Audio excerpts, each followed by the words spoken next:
What becomes of a promise when the world that forged it has turned to dust? It becomes a ghost, a whisper in the marrow of a man's bones, a phantom weight on his shoulders that the living cannot see and the dead can no longer claim. For some men, these promises are anchors, holding them steady in the storm of memory. For others, they are millstones, dragging them down into the silent, suffocating deep. For Jack Carr, the promise was both. He slept on a park bench not because he had no other choice, but because it was the only choice that made sense. The cold that seeped through his worn jacket from the unforgiving iron was a pale imitation of the cold that had taken up permanent residence in his soul. The city noise, the distant wail of sirens, the rumble of late-night traffic, the hollow laughter of people stumbling out of bars, was a welcome distraction from the deafening silence that followed the blast, the one that had ended everything. The bench was his penance, his monastery, his silent, lonely vigil under a sky polluted by the city's artificial glow, a sky that held none of the sharp, diamond-hard stars he remembered from the mountains of the Hindu Kush. Those stars had been witnesses. These were just in different lights. Beside the bench, a massive German shepherd lay with a stillness that was not sleep. His name was Havoc. The dog was a mirror of the man, scarred, silent, and carrying the ghosts of a war that civilians would never understand. A long, puckered scar ran from just above his left eye down his muzzle, a relic of a close call with shrapnel. His ears, once perfectly pointed, now had a slight tear in the right one. He was a retired multi-purpose canine, a Tier 1 asset just like the man he served. They had been partners in the Crucible, and now they were partners in this self-imposed exile. Havoc didn't lie in a relaxed curl. He was in a low, ready position, his head resting on his paws, but his eyes open, scanning the periphery. His breathing was a slow, steady rhythm in the night, a living metronome counting out the seconds of Jack's atonement. Every night, it was the same. Jack would sit, then lie down, using his rucksack as a pillow. Havoc would take up his post. They were a two-man fire team holding a sector, even if that sector was just a few square feet of forgotten public space in a city that had forgotten what men like them had sacrificed for it. The truth of a nation is not found in its grand monuments or the speeches of its leaders. It is found in the quiet desperation of its forgotten people. It is found in the trembling hands of a widow counting out change for a loaf of bread. It is found in the hollow eyes of a veteran staring into a past that is more real to him than the present. Eleanor Vance knew this truth intimately. It lived in the peeling paint of her small apartment, in the hiss of the radiator that never quite chased the chill from the room, in the single, bare bulb that lit her cramped kitchen. Her world had shrunk to these four walls, a space filled with the lingering scent of her late husband, Sergeant Michael Vance, a scent of old books, gun oil, and a faint, lingering trace of his aftershave that she sometimes thought she imagined.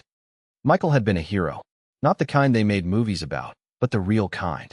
The kind who did 3 tours because he believed in the man next to him. The kind who came home not with a swagger, but with a quiet weariness and a love for his wife that was as fierce and steady as the day they met. He had survived the worst the world could throw at him, only to be taken by a quiet, insidious cancer that had eaten away at him from the inside out, a final, cruel ambush on friendly soil. His death had left a void that was absolute, but it had also left behind a mountain of medical bills, a bureaucratic nightmare of benefits that never seemed to materialize, and a predatory silence from a world that had moved on. The medals in their velvet-lined box were a cold comfort. They were symbols of a nation's gratitude, yet that gratitude didn't pay the rent. It didn't put food on the table. It didn't stop the letters from arriving. The letters were the worst part. They came from a company called Sterling Heritage Acquisitions at first. They had been polite, offering condolences and expressing an interest in preserving Sergeant Vance's legacy. They wanted to purchase his medals, his dress uniform, the flag from his casket. They used words like curation and honoring his memory. Eleanor, lost in her grief and drowning in debt, had initially been tempted. The offer was insultingly low, but it would have been enough to keep her afloat for a few more months. She had refused. It felt like selling a piece of Michael's soul. Then the tone of the letters shifted. They became insistent, then demanding. It turned out that Michael, in a moment of desperation to pay for a treatment not covered by the VA, had taken a small loan against the future sale of his effects, using this same company. It was a deal made in the dark corners of fear and hope, a deal he had never told her about. The interest rates were astronomical, criminal. The small loan had ballooned into an insurmountable debt. Now, Sterling Heritage Acquisitions wasn't asking. It was demanding repayment or the collateral. Today, a man was coming.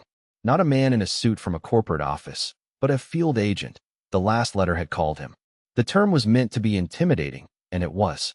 She sat at her small kitchen table, her hands trembling as she clutched the last photograph she had of Michael. It was taken just before his final deployment. He was in uniform, smiling, the love in his eyes so clear it was a physical pain to see. She had to get out. She couldn't face the man here, in this home filled with Michael's memory. She would meet him in the park, a neutral ground, and beg for more time. She slipped the photograph into her coat pocket, a tangible piece of courage to take with her. Her fingers brushed against the worn edges of the paper, the image a shield against the fear that was closing in. She took a deep, shuddering breath and walked out of the apartment, closing the door on the only sanctuary she had left. The city outside was cold and indifferent, a concrete wilderness where predators roamed, and the vulnerable were always the first to be hunted. Jack was dreaming. It was always the same dream. The sun beating down on the baked earth of Helmand Province. The smell of diesel fumes and dust. The easy banter of his team, a brotherhood forged in fire. Liam, his best friend, his brother in all but blood, was beside him, grinning. Just another day at the office, Jackie, he'd say, his eyes crinkling at the corners. Then the world would dissolve into a flash of white-hot light and a sound that ripped the air apart. The silence that followed was the loudest thing Jack had ever heard.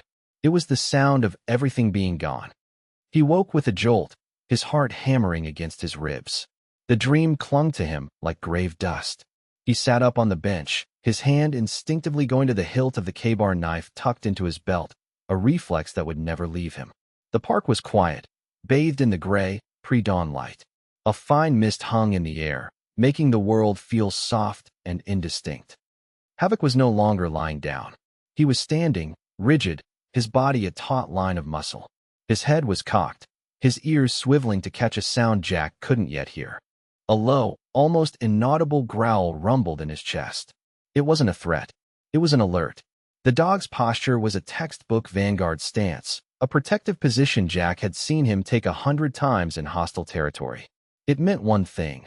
A non-combatant, a friendly, was in distress. Jack's eyes followed Havoc's gaze.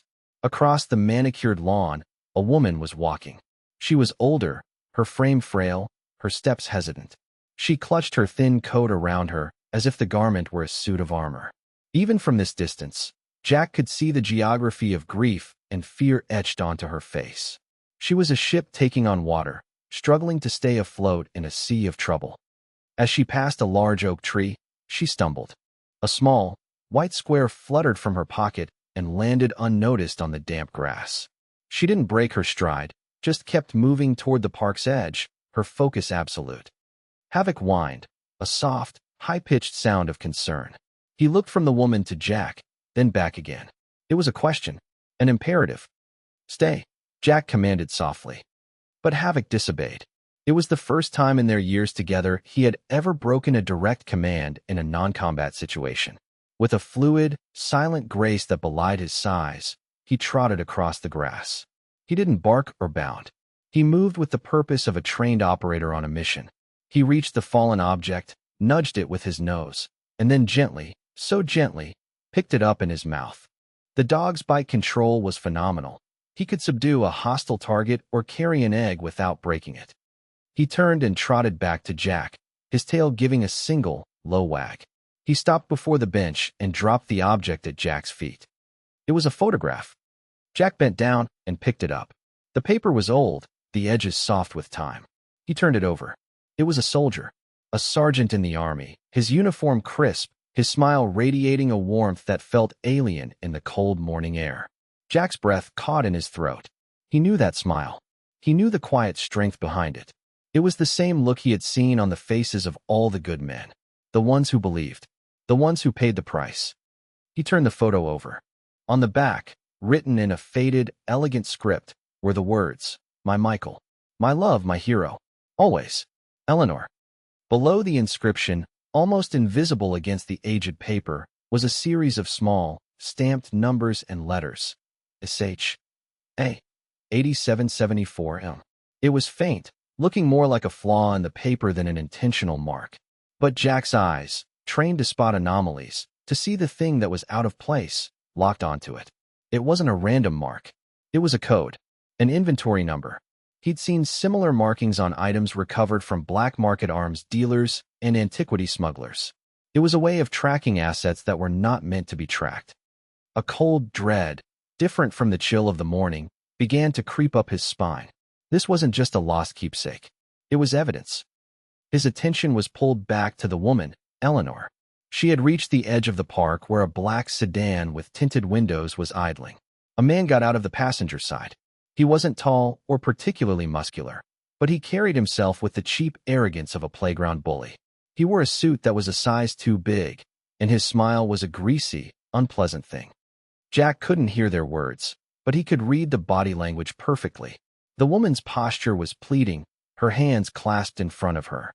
The man's was dismissive, his head shaking, his gestures sharp and cruel. He took a step closer to her, invading her personal space, his voice rising. She flinched, taking a step back. That was it. That was the line. In the world Jack came from, there were lines that were never crossed. You don't leave a man behind. You don't desecrate the flag. And you do not, under any circumstances, prey on the families of the fallen. To do so was a sacrilege of the highest order. Havoc was already on his feet, the low growl in his chest now a deep, resonant rumble that vibrated through the ground. It was the sound of restrained violence, a promise of what would happen if the threat escalated. Jack stood up. He was not a small man. Years of brutal, relentless training had forged him into a block of solid muscle and bone, built for endurance and explosive power. He was, as Liam used to joke, built like a brick shithouse as he rose to his full height. The bully in the cheap suit finally seemed to notice the figure by the bench. His tirade faltered for a second. Jack didn't run. He walked. His pace was unhurried, deliberate. Each step was heavy, planting him firmly on the earth. It was the walk of a man moving to a point of domination, a man who had already decided the outcome of the encounter. Havoc moved with him, trotting at his left heel, a dark, silent shadow of canine fury.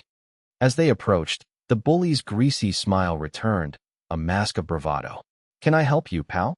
This is a private conversation." Jack didn't look at him. His eyes were on the woman. He saw the tear tracks on her cheeks, the raw terror in her eyes. He held out the photograph. "I believe you dropped this, ma'am." Eleanor's eyes widened, first at the photograph, then at the massive, scarred man holding it out to her. She reached for it with a trembling hand. "Oh," she whispered. "Thank you. I thought I'd lost it." The bully took a step forward, puffing out his chest. "Look, I don't know who you are, but you need to walk away. This doesn't concern you." Jack finally turned his head, his gaze falling on the man. His eyes were the color of chipped flint, cold and hard, and utterly devoid of fear. He didn't say a word. He just looked. It was a look that had frozen the blood of hardened insurgents and terrorists. A look that communicated a complete and total capacity for violence. The man's bravado evaporated like mist in the sun. He took an involuntary step back. His eyes darted from Jack's face to the dog, whose low growl was now punctuated by the faintest lifting of his lip, revealing a long, white canine tooth. "Walk away now," Jack said. His voice was not loud. It was a low, flat command. The voice of a man used to being obeyed without question. It was the voice that had sent teams into the breach, the voice that had called in airstrikes. The bully swallowed hard, his Adam's apple bobbing. He tried to muster one last shred of authority. "This is official business for Sterling Heritage Acquisitions. You're interfering." "I won't say it again," Jack said, his gaze unwavering. The man glanced at his partner in the car, who remained behind the tinted glass, offering no support. He looked back at Jack, at the sheer, immovable presence of him, at the dog that looked like a wolf sculpted from shadow and rage. The war was lost before the first shot was fired. "Fine," he spat, trying to salvage a sliver of dignity. "This isn't over." He turned, got back into the sedan, and slammed the door. The car sped away, its tires squealing in a pathetic display of aggression. Silence descended on the park, broken only by the distant city hum and Eleanor Vance's quiet, ragged sobs. She clutched the photograph of her husband to her chest, as if it were a life raft. Jack's posture softened almost imperceptibly. The hard edges of the Tier 1 operator receded, replaced by something gentler. He looked at the weeping widow, and for the first time in a long time, the promise he carried felt less like a millstone and more like a map. He had a new mission. "Ma'am," he said, his voice still low, but the command replaced with a quiet concern. "Let's get you out of the cold." He led her to the bench, his bench. He took off his own worn jacket, the one that had been his only shield against the night, and draped it over her shaking shoulders. It was a simple gesture, but for Eleanor, it was the first act of kindness she had felt in a very long time. Havoc sat at her feet, nudging his massive head against her knee, a silent, furry bastion of support. The sun was beginning to rise, casting long shadows across the grass. On a cold park bench in the heart of an indifferent city, a new brotherhood was being formed. A broken knight, a grieving saint, and a loyal beast. And they were about to go to war. The diner was an oasis of warmth and light against the gray morning. The air was thick with the smell of frying bacon, hot coffee, and the ghosts of 1,000 conversations. For Eleanor, it felt like stepping into another world, a world where people lived normal lives, untroubled by predatory collection agencies and the crushing weight of grief. Jack led her to a booth in the corner, a position he chose out of instinct. It gave him a clear view of the entrance and the rest of the room. His back was to the wall. Old habits died hard. Or, in his case, they didn't die at all. They were part of his DNA now. Havoc lay under the table, completely concealed, a silent, 90-pound security system. The waitress, a woman with a kind, tired face and a name tag that read Brenda, came over with 2 mugs and a pot of coffee. She filled them without a word, her eyes lingering for a moment on Eleanor's tear-streaked face and the man's jacket draped over her shoulders. She seemed to understand that this was a situation that required coffee first and questions later, if at all. Jack pushed a mug toward Eleanor. "Drink," he said. It was a command, but a gentle one. She wrapped her cold, trembling hands around the warm ceramic, the heat a small comfort that seemed to seep directly into her soul. She took a sip. It was strong and bitter, but it was hot, and it was real. "Thank you," she whispered, her voice hoarse. "You didn't have to do that. Any of it." Jack didn't respond immediately.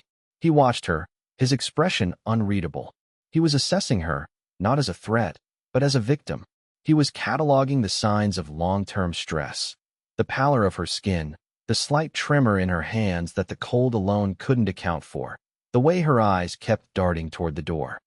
"Sterling Heritage Acquisitions," he said, making it a statement, not a question. "What do they want with you?" Eleanor flinched at the name. She took another sip of coffee, fortifying herself. And then, the story poured out of her. It came in a torrent of hushed, hurried words, a flood of grief and fear held back for too long. She spoke of Michael, of his heroism, of his illness. She spoke of the medical bills that had piled up like snowdrifts, burying her. She explained the loan, the one she hadn't known about, the one Michael had taken out in a desperate, last-ditch effort to buy them more time together. She described the letters, the shift from feigned sympathy to naked aggression. "They want his medals," she said, her voice cracking. "His dress blues. The flag from his casket. They say it was collateral. They want to take everything that's left of him. And I can't. I can't let them." She was crying again, silent tears that slid down her cheeks and dripped into her coffee. Jack listened. He didn't interrupt. He didn't offer empty platitudes. He simply listened, his entire being focused on her, absorbing the details, filing them away. Each word she spoke was like a shovelful of dirt being thrown on a fire that had been smoldering inside him for years. The fire of righteous fury. He had seen this before, in different countries, in different contexts. The strong preying on the weak. The jackals circling the wounded. It was the oldest, ugliest story in the world. And it was the one thing he could not abide. When she was finished, a heavy silence hung between them. Jack picked up the photograph of Sergeant Vance, which lay on the table between them.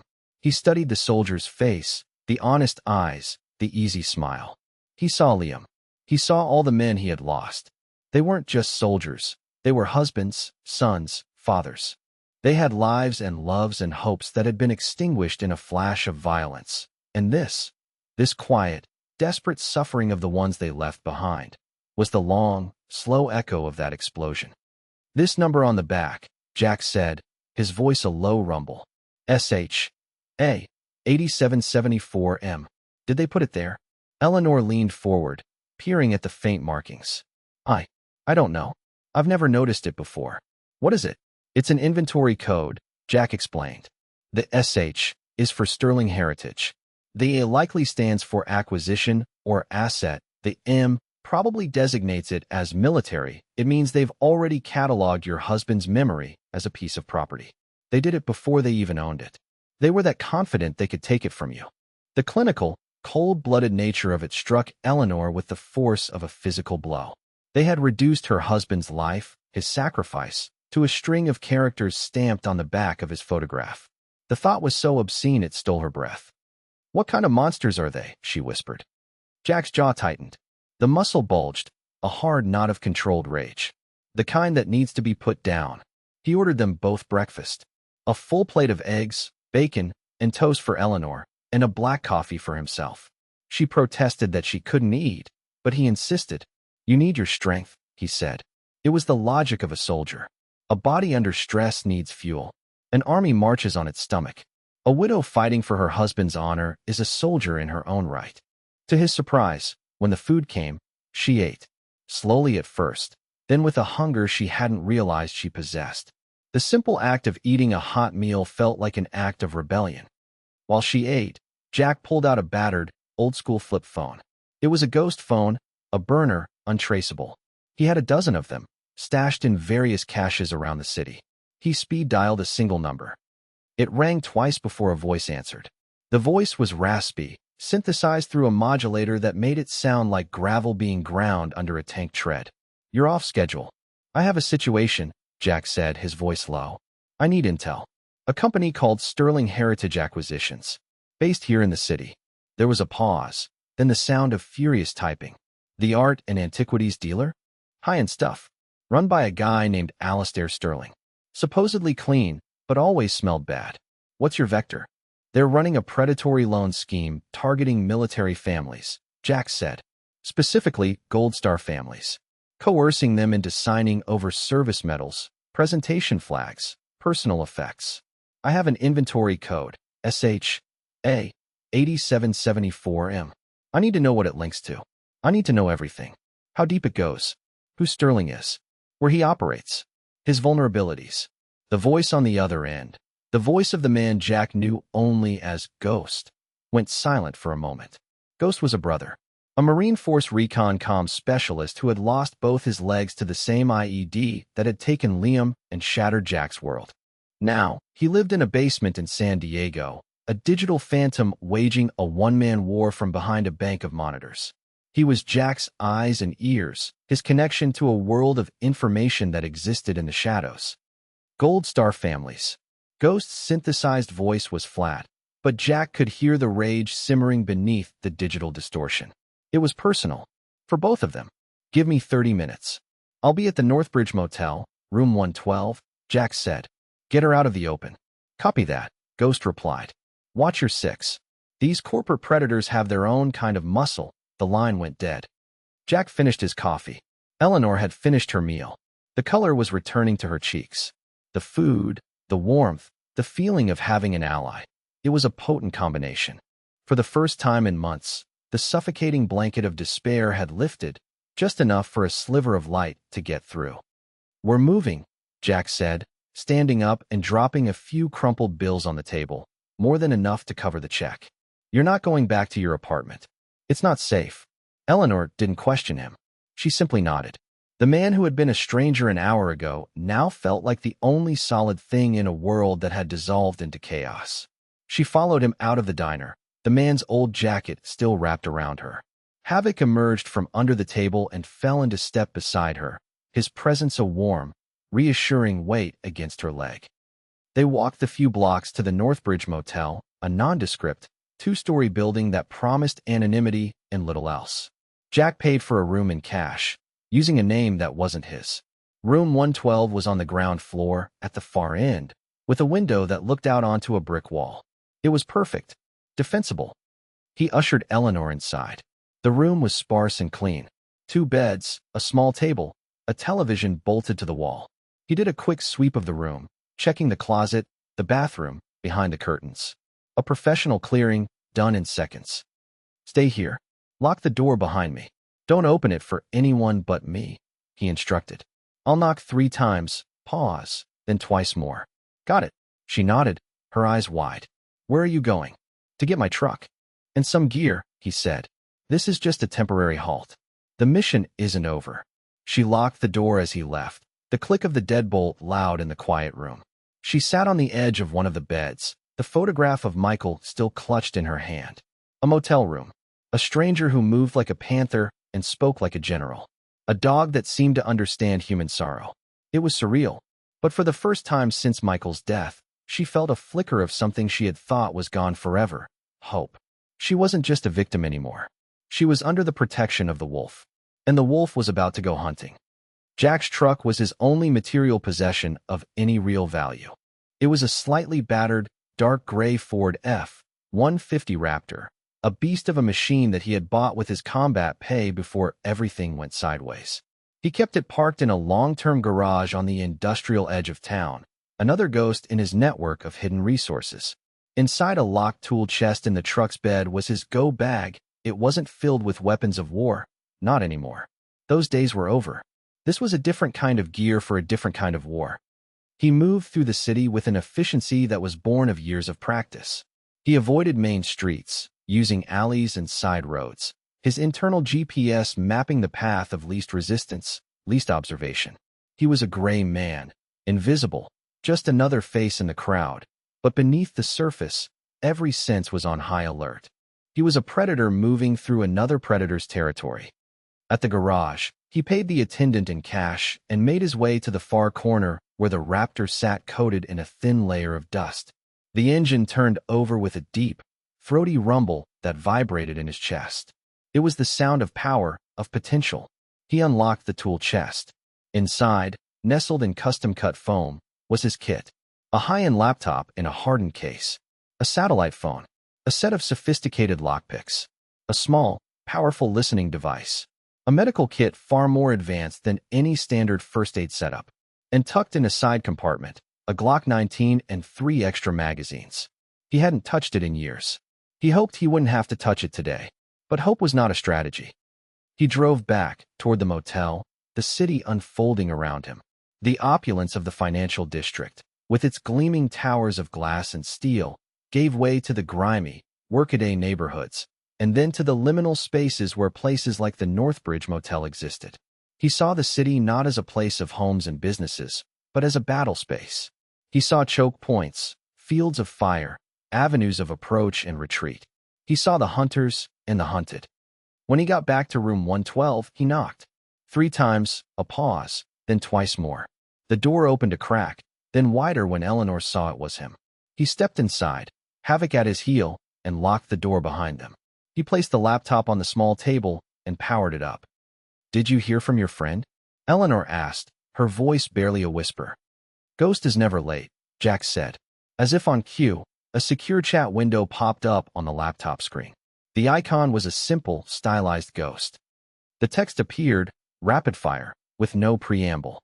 "Ghost, Sterling is worse than you thought. He's not just a predator, he's a parasite. Been running this scheme for at least 5 years. The business, Sterling Heritage Acquisitions, is a front. His real money comes from this. Ghost, he has a team of researchers. They scour obituaries and VA records for recently deceased veterans with distinguished service records. They're looking for families who are financially vulnerable, grieving spouses, elderly parents. Ghost, they offer a predatory loan, something small, just to get their hooks in. The contract is full of poison pills, insane interest rates, clauses that trigger default on a whim. The collateral is always the veteran's legacy. Medals, uniforms, letters, flags. Things with immense emotional value but a tangible market value he can exploit. A list of names began to scroll down the screen. Dozens of them, each one followed by a service record summary. Army Ranger, killed in action, Fallujah. Marine Gunner, Silver Star, died of wounds, Kandahar. Navy Corpsman, posthumous Navy Cross, Sanjin. It was a roll call of heroes. And next to each name was a status. Assets acquired. Jack's blood ran cold. This wasn't just one woman's tragedy. It was a systematic desecration. A strip mining of valor. Ghost, the inventory code you sent me, SHA 8774M. It's for Sergeant Michael Vance. It's already in Sterling's private auction catalog. The lot includes his Purple Heart, his Bronze Star with Valor, his dress uniform, and the casket flag. Starting bid, $50,000. The auction is private, for a select group of amoral collectors who get off on owning this kind of thing. The auction is in 2 days. Eleanor let out a small, strangled cry. She put her hand over her mouth, her eyes fixed on the screen in horror. $50,000. They had offered her $3,000. Jack felt a wave of black, cold rage wash over him. It was a feeling he knew well. It was the fury that came just before the storm. The righteous anger that sharpened the mind and steadied the hand. It was the feeling that preceded extreme violence. Jack, where is he? Ghost, Alastair Sterling. He has a public gallery on Madison Avenue. High-end, very exclusive. But that's just the showroom. His real office, the heart of the operation, is in the back. Reinforced door, independent security system. He keeps the physical assets there, in a climate-controlled vault, before they go to auction. He's there now. I'm looking at the building's thermal signature. One primary target in the rear office. Jack, send me the schematics. Power, security, entry points. Ghost, already done. Check your secure email. He has a 2-man security team. Ex-cops who washed out. Not operators. They're lazy. They do a perimeter check at the top of the hour. You'll have a window. Jack, what's his vulnerability? Ghost, his money. It's all he has. It's his shield, his sword, his god. The entire operation is run through a series of offshore accounts and shell corporations. It's a house of cards, but it's a very well-built one. It would take the SEC years to untangle it. Jack, I don't have years. Ghost, I know. Sterling himself is a coward. All his records show he avoids physical confrontation. He's insulated by layers of money and lawyers. He's never had to face a real threat. He won't know what to do when one of his assets decides to collect. The last message hung on the screen, a grim prophecy. Jack closed the laptop. The path forward was now crystal clear. The fog of his own grief and purposelessness had been burned away by the white-hot certainty of this new mission. He was no longer a ghost haunting a park bench. He was a weapon, and he had just been aimed. He turned to Eleanor. Her face was pale, but the fear in her eyes had been replaced by something else. A hard, defiant anger. She had seen the names on the screen. She was not alone in her suffering, and that knowledge had forged her grief into steel. "What are you going to do?" she asked. Jack went to his go bag. He began to check his gear with economical, precise movements. He wasn't strapping on body armor or chambering a round in a rifle. He was preparing for a different kind of insertion, a surgical strike. Alastair Sterling has a debt to pay, Jack said, his voice flat and cold as a tombstone. I'm going to collect. He looked at Havoc, who had been watching him, sensing the shift in his demeanor. The dog's body was tense, his eyes bright with anticipation. He knew this ritual. He knew the quiet calm that came over his partner before the violence of action. Gear up, Jack said softly to the dog. Havoc stood, shook himself once, and moved to the door, ready. You can't go alone, Eleanor said, a new strength in her voice. It's too dangerous. Jack paused. He looked at her, at this woman who had been a broken, weeping victim just hours before. He saw the spirit of her husband in her, the refusal to back down. I won't be alone, he said, nodding toward Havoc. And I'll have Ghost on comms. You need to stay here. This is my part of the fight. Your part was to stand your ground. You did that. He walked to the door and paused, his hand on the knob. He looked back at her. He won't get away with this. None of it. That is a promise. And with that, he and his dog stepped out of the motel room and into the dying light of the afternoon. The hunt was on. The city was a jungle, and Jack Carr was its apex predator. He was moving off the X, leaving the static position of his grief behind. He was going kinetic, and heaven help the man who stood in his way. Madison Avenue was a river of wealth, a torrent of designer bags, expensive cars, and the kind of casual, unthinking privilege that felt like it belonged to another planet. To Jack, it was enemy territory. He wasn't dressed for it. In his worn jeans, faded Henley, and scuffed boots, he was an anomaly, a rock in the stream that the water of money simply flowed around, ignoring. It was the perfect camouflage. No one looks twice at something they don't believe should be there. He had parked the Raptor a few blocks away and was now on foot, Havoc at his heel. The dog drew more attention than he did. People gave the massive, scarred shepherd a wide berth. They saw a potentially dangerous animal.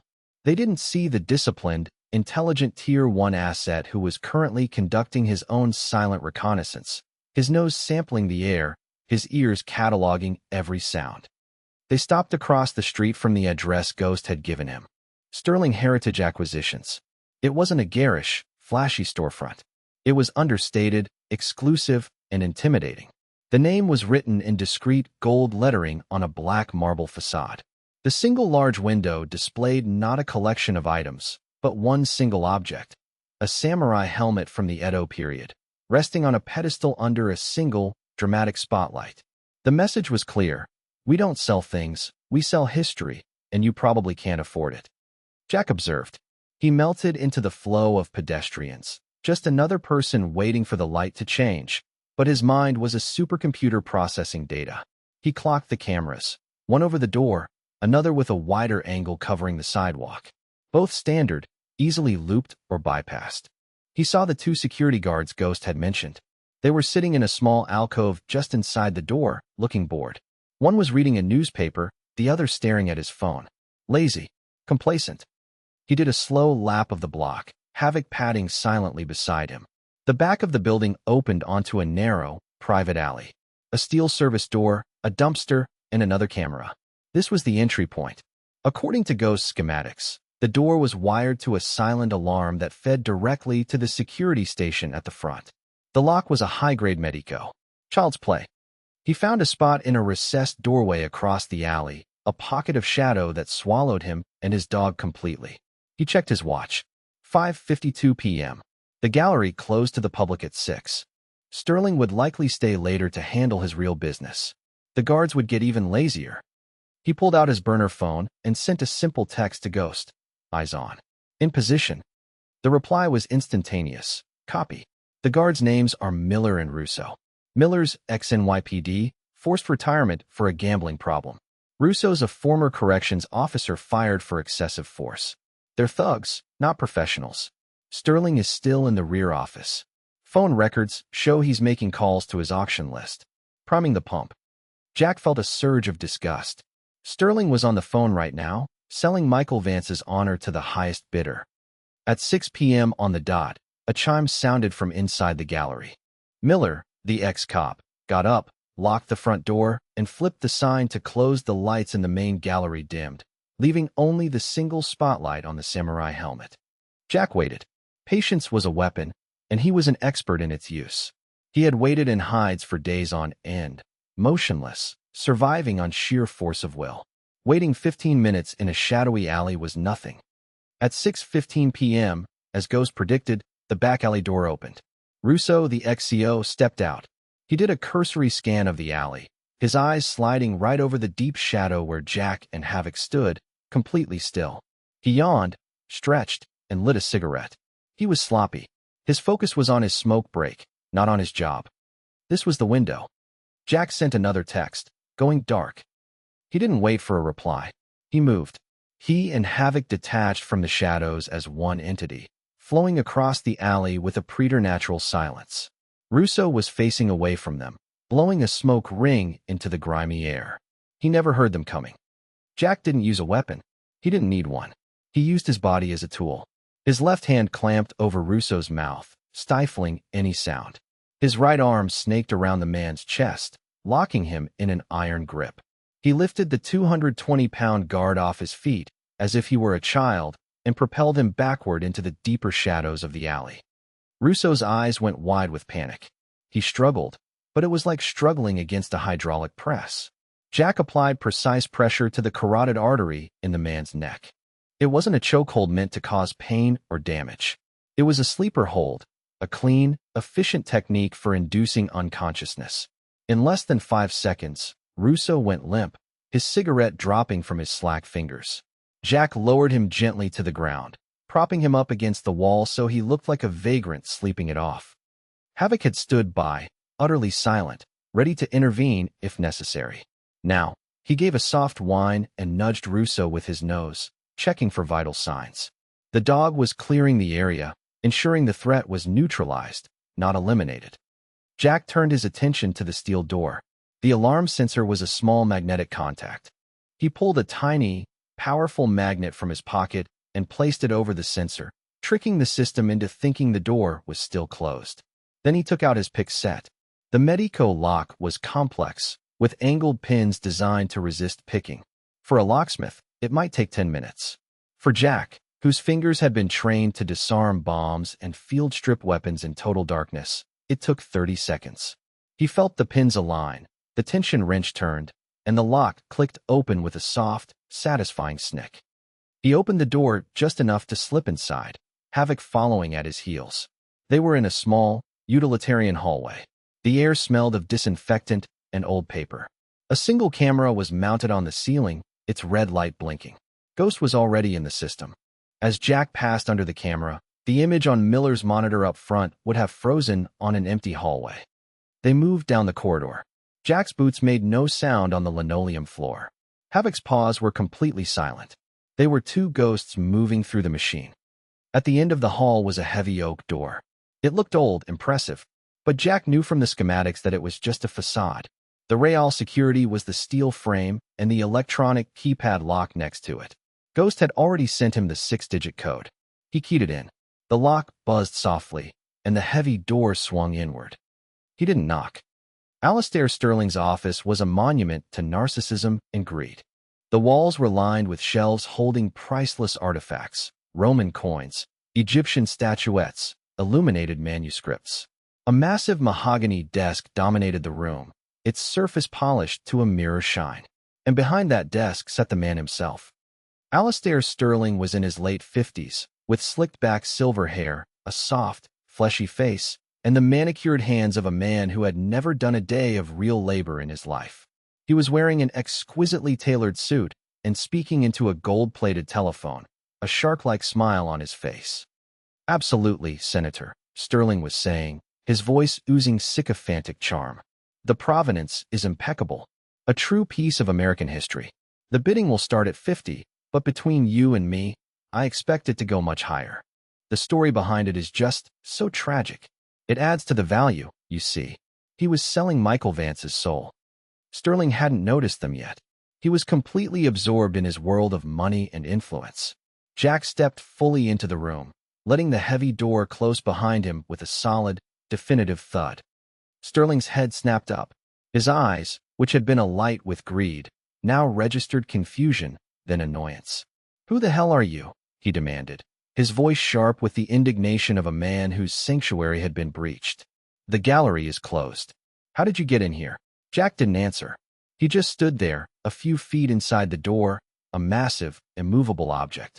Havoc stood beside him, equally silent, his intelligent eyes fixed on Sterling.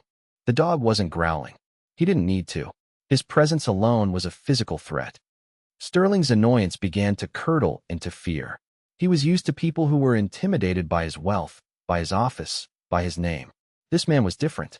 This man looked at him not as a figure of authority, but as a target. "I'm calling security," Sterling blustered, his hand reaching for an intercom button on his desk. "Russo is taking a nap in the alley," Jack said, his voice a low, calm counterpoint to Sterling's rising panic. "And Miller is watching a looped video feed of an empty hallway. They can't help you." Sterling's hand froze. The color drained from his face. The predator, for the first time in a long time, was realizing he was no longer at the top of the food chain. He was in a cage with something he didn't understand. "What do you want?" he asked, his voice now a strained whisper. "Money? Take whatever you want. The safe is behind that painting." Jack gave a humorless smile that didn't reach his cold eyes. "I'm not here to rob you, Sterling. I'm here to collect a debt." He walked slowly toward the desk. Each step was measured, powerful. He reached into his pocket and pulled out the old photograph of Sergeant Michael Vance. He placed it gently on the polished mahogany, right in front of Sterling. Sterling glanced at the photo, then back at Jack, his expression a mixture of confusion and dawning horror.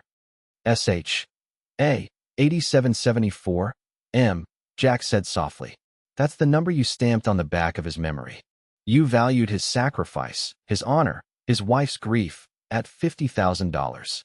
But you only offered her 3". The recognition in Sterling's eyes was absolute. This wasn't a random robbery. This was personal. This was retribution. "I don't know what you're talking about," Sterling stammered, his eyes darting around the room, looking for an escape that wasn't there. "That's a legitimate business transaction. A contract. There's nothing legitimate about what you do," Jack said, his voice dropping even lower, becoming a menacing growl that was more terrifying than any shout. He pulled out the burner phone and placed it next to the photograph. The screen was lit up with the list of names Ghost had sent him. The roll call of the dead. "You've built an empire on the graves of heroes," Jack continued. "You've turned their honor into a commodity. You've preyed on their grieving families. You are a ghoul in a $1,000 suit." Sterling stared at the list on the phone, at the evidence of his crimes laid bare. His facade of sophistication shattered completely, revealing the sniveling, terrified coward beneath. "Please," he whimpered, his hands raised in a gesture of supplication. "It's just business. It's not personal. To me," Jack said, leaning forward, his knuckles resting on the desk, his face just inches from Sterling's. "It's the only thing that is." At that moment, Havoc, on a silent command from Jack, moved. He didn't bark, he didn't snap. He simply walked around the desk, placed his front paws on Sterling's lap, and stared into the man's eyes. The dog's weight pinned Sterling to his chair. A low, guttural growl, the sound of a gathering storm, rumbled from deep in Havoc's chest. Alistair Sterling began to tremble uncontrollably. He stared into the intelligent, unblinking eyes of the canine operator, and in their depths, he saw a reflection of his own pathetic, parasitic soul. The karmic confrontation had arrived. The bill was due, and Jack Carr was the collector. The war for Alistair Sterling's empire was over in less than an hour. It wasn't a war of attrition. It was a decapitation strike. Jack didn't destroy the office or lay a hand on Sterling. He dismantled the man's power with the cold, brutal precision of a surgeon excising a cancer. "Stand up," Jack commanded. Sterling, still trembling under Havoc's watchful gaze, scrambled to his feet. Havoc remained, a silent sentinel between Sterling and any hope of escape. "Open the vault," Jack said, nodding toward the large painting on the wall, a grim, dark landscape by some forgotten master. With fumbling hands, Sterling manipulated a hidden catch. The painting swung inward, revealing a thick, circular vault door, gleaming with the promise of security. He spun the dial, his fingers slipping twice before he managed the combination. The door swung open with a heavy, expensive sigh. The vault was not filled with cash. It was filled with sorrow. On velvet-lined shelves sat dozens of metal cases, neatly folded flags, stacks of letters tied with ribbon. It was a library of stolen honor. On one prominent shelf, Jack saw a case containing a purple heart and a bronze star. "Sergeant Vance's." Jack walked into the vault. He ran his hand over a flag, folded into a tight, perfect triangle. He could feel the history in it, the weight of the sacrifice it represented. He turned back to Sterling, who hovered by the entrance, his face a mask of abject terror. "You're going to make this right," Jack said. "All of it." He marched Sterling back to the desk and sat him in his own chair. He placed the laptop he'd brought from the Raptor on the desk and opened it. Ghost was already there, a chat window open and waiting. "Ghost, ready when you are. I have his financial architecture mapped. Cayman Islands, Zurich, Singapore. A web of lies. Time to burn it down. You are going to log into your primary holding account," Jack instructed Sterling, his voice leaving no room for argument. "And you are going to begin making transfers." "I can't," Sterling whimpered. "It's all tied up. It's complex." "Ghost," Jack typed. "Give him some motivation." A second later, the massive monitor on Sterling's office wall, which usually displayed calming images of nature, flickered to life. It showed a live feed of a bank account, Sterling's personal account. The balance was in the high seven figures. Then, text began to scroll over the image, visible only to Sterling. Alistair, I know you have a wife in Greenwich and a mistress in a penthouse on Park Avenue. I have their social security numbers, their schedules, and the names of the schools their children attend. Start typing, or I start leaking. Your choice. Sterling looked like he was going to be sick. He turned to the keyboard and began logging in, his manicured fingers shaking so badly he could barely type his password. For the next 45 minutes, Jack directed a systematic plundering of Sterling's ill-gotten gains. With Ghost feeding him the names and account numbers of the families Sterling had victimized, Jack had the terrified man wire the full, obscene auction value of their loved one's effects back to them. But that wasn't enough. Now add 50%, Jack commanded for the first transfer, to an account belonging to the elderly mother of a fallen Marine. Call it punitive damages. One by one, the transfers went out. A lifetime of parasitic wealth drained away in minutes. The numbers on the screen were staggering, a testament to the scale of Sterling's ghoulish enterprise. Jack made him empty account after account, Ghost guiding them through the labyrinth of shell corporations. When Sterling protested that an account was empty, Ghost would instantly drain one of his hidden reserve funds to replenish it. There was no escape. It was financial waterboarding. The final transfer was to Eleanor Vance. Jack made Sterling wire her the full $50,000 auction price, plus another $100,000 in damages. What you took from her was more than money, Jack said as Sterling authorized the final transfer, his face now a slack, empty mask of defeat. You took her peace of mind. You can never repay that. But this is a start. When the accounts were drained, Jack turned his attention to the second phase, the destruction of the empire. Your client list, Jack said. The one for your private auctions. Where is it? Numbly, Sterling pointed to a small, leather-bound ledger on his desk. And the digital copy? Jack asked. Sterling indicated a specific hard drive connected to his computer. Jack took the ledger and the hard drive. He handed the hard drive to Havoc, who took it gently in his mouth. Hold, he commanded.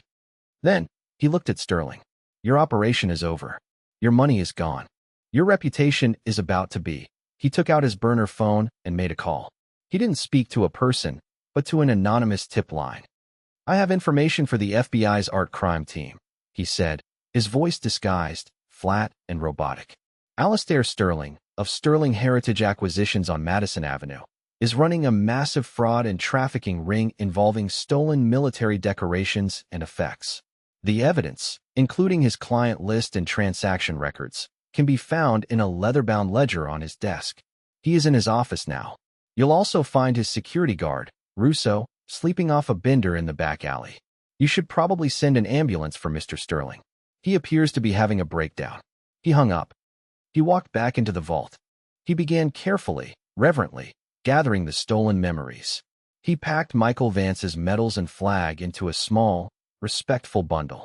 He found other items that screamed of personal history. A framed photo of a soldier with his newborn daughter, a stack of V-mail letters from World War II, a simple silver locket. He couldn't take them all, but he could liberate the most important one. He returned to the main office. Sterling was slumped in his chair, a broken man. He was staring into the abyss of a future without his money, without his power. For a man like Sterling, it was a fate worse than death. Jack had not killed him, but he had destroyed him utterly. You'll be in a federal prison for the rest of your pathetic life, Jack said, his voice devoid of any emotion. And every night, I want you to think of the names on that list. Think of the men who died for the country you betrayed with your greed. He turned and walked to the door without a backward glance. Havoc fell into step beside him, the hard drive still held securely in his mouth. They slipped out the back alley door, melting back into the shadows from which they came. The magnet was removed, the door was locked. They left no trace, save for a ruined man and a mountain of evidence for the authorities. As they walked back toward the Raptor, the first distant wail of sirens began to cut through the city night. Justice was coming. But Jack Carr had gotten there first. He had fulfilled his promise. The debt was paid in full. The drive back to the Northbridge Motel was silent. The rage in Jack had subsided, replaced by a profound, quiet sense of completion. It wasn't triumph. It wasn't joy. It was the feeling of a mission accomplished, a wrong righted. It was the feeling of a promise kept. He parked the Raptor in the back of the motel lot, away from the lights. He took the hard drive from Havoc and tucked it away.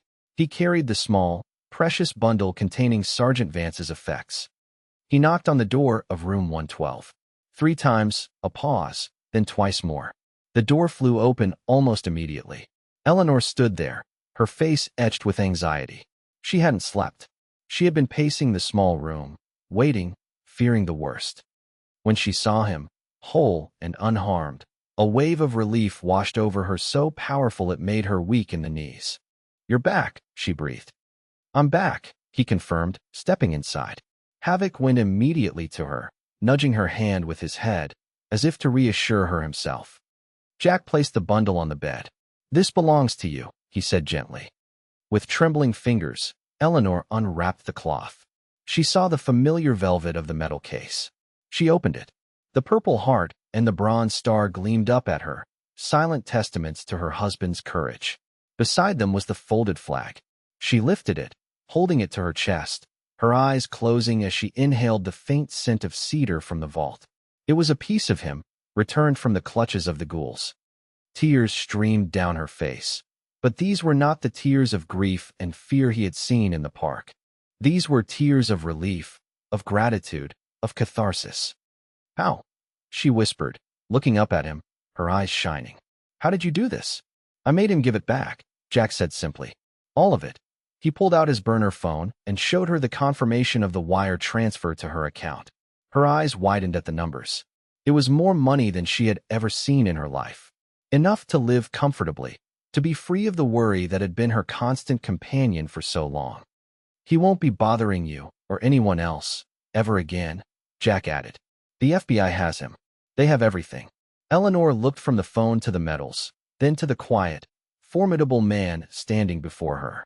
He had descended into her life like a force of nature, a guardian angel forged in the fires of some forgotten war. He had asked for nothing, and he had given her back everything. "Thank you," she said, the words feeling impossibly small, inadequate for the magnitude of what he had done. "Thank you isn't enough." "You don't have to thank me," Jack said, his gaze distant for a moment. "I made a promise a long time ago, to a friend, that I would always have his 6, and the 6 of his brothers. I failed him. But tonight I got to keep the promise for someone else." He was talking about Liam. He was talking about all of them. He looked around the sterile motel room. He looked at the recovered medals. He thought of the other items in that vault, the other families on that list. His mission with Sterling was over, but a new one was beginning to take shape in his mind. The rage he had felt was a powerful fuel, and it had propelled him to action. He couldn't go back to the park bench now. He couldn't go back to his silent, lonely penance. He had a new purpose. "This isn't the end," he said, thinking aloud more than speaking to her.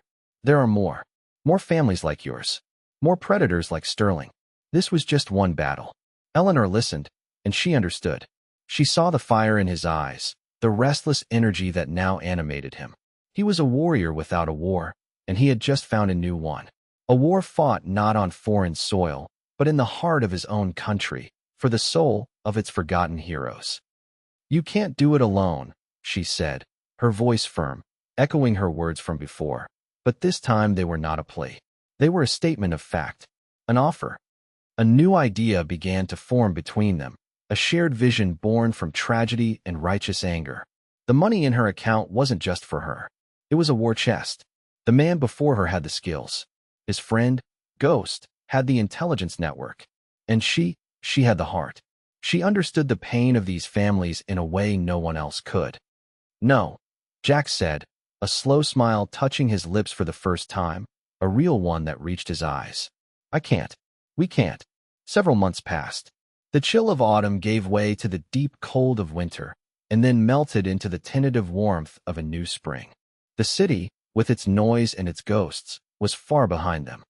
On a quiet, sprawling piece of land in upstate New York, nestled between rolling hills and a thick forest, a new kind of sanctuary was taking shape. An old, dilapidated farmhouse and a large barn were being reborn.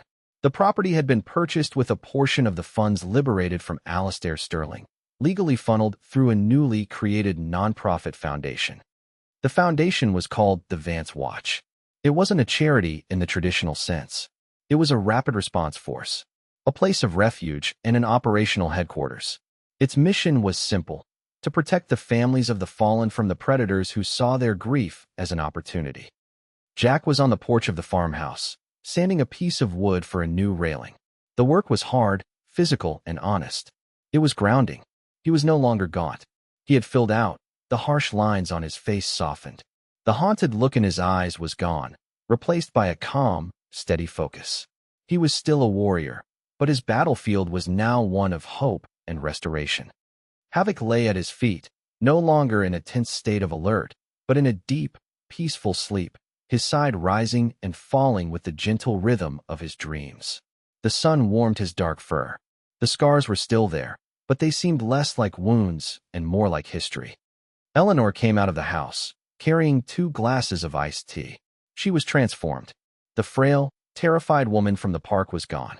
She stood taller, her face filled with a purpose and a quiet joy that was beautiful to behold. She ran the Vance Watch, handling the cases, speaking to the families, offering them the comfort and support she had so desperately needed. She was their shield. She handed a glass to Jack. "Ghost just sent a new file," she said, her voice calm and professional. "A real estate developer in Florida is using fraudulent foreclosure tactics on widows who are still on their first year of bereavement. He's got at least 3 families on the hook." Jack took a long drink of the iced tea, the cold liquid a welcome relief. He looked out over the green hills. He saw the new bunkhouse they were building, a place where families could stay, free of charge, while they got back on their feet. He heard the sound of a hammer hitting a nail, the sound of something new being built. He looked at Eleanor, his partner, his friend. He looked at Havoc, his brother. He was no longer alone. He had a team. He had a brotherhood. He had a home.